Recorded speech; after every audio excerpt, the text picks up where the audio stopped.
अस्सलाम वालेकुम दोस्तों, मैं हूं आपका होस्ट अदनान यूसुफ और आप देख रहे हैं .pk यूट्यूब चैनल। दोस्तों, आज की इस वीडियो में मैं आपको ये बताने वाला हूं कि ये जो एरर मेरे लैपटॉप पे इस वक्त आ रहा है, ये आप सामने देख सकते हैं। मैं इसको क्लोज़ करता हूं, ये देखें /.php। इसको मैं काफ़ी दफ़ा क्लोज़ भी कर चुका हूँ, ओके करके भी ट्राई कर चुका हूँ, लेकिन ये जो है जाने का नाम ही नहीं ले रहा।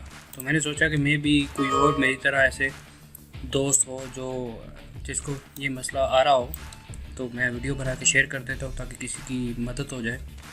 तो चलिए दोस्तों, मैं इसको आपको ख़त्म करने का तरीका बताता हूँ। ये देखें, आपने यहाँ जो नीचे मेन्यू बार आ रही है, इस पर आपने राइट क्लिक कर लेना। राइट क्लिक करने के बाद स्टार्ट टास्क मैनेजर, इस पर आपने क्लिक कर लेना। इस पर क्लिक करने के बाद ये देखें, यहाँ पे आपने सर्च करना है FB प्रोडक्ट अपडेटर। ये देखें, ये यहाँ पे आ रहा है, ठीक है। इसको क्लिक करके हमने एंड स्क्रीन कर देना है। जैसे मैं एंड स्क्रीन करूँगा तो ये देखें, स्क्रीन से वो एरर जो आ रहा था वो फिनिश हो चुका है। आप कुछ भी ओपन करके अपना काम इजीली कर सकते हैं। तो उम्मीद करता हूँ दोस्तों आपको ये वीडियो पसंद आई होगी। अगर पसंद आई है तो मेरे चैनल को सब्सक्राइब कर दीजिएगा, वीडियो को शेयर कर दीजिएगा, लाइक कर दीजिएगा। अपना ख्याल रखिएगा, मिलते हैं अगली वीडियो में।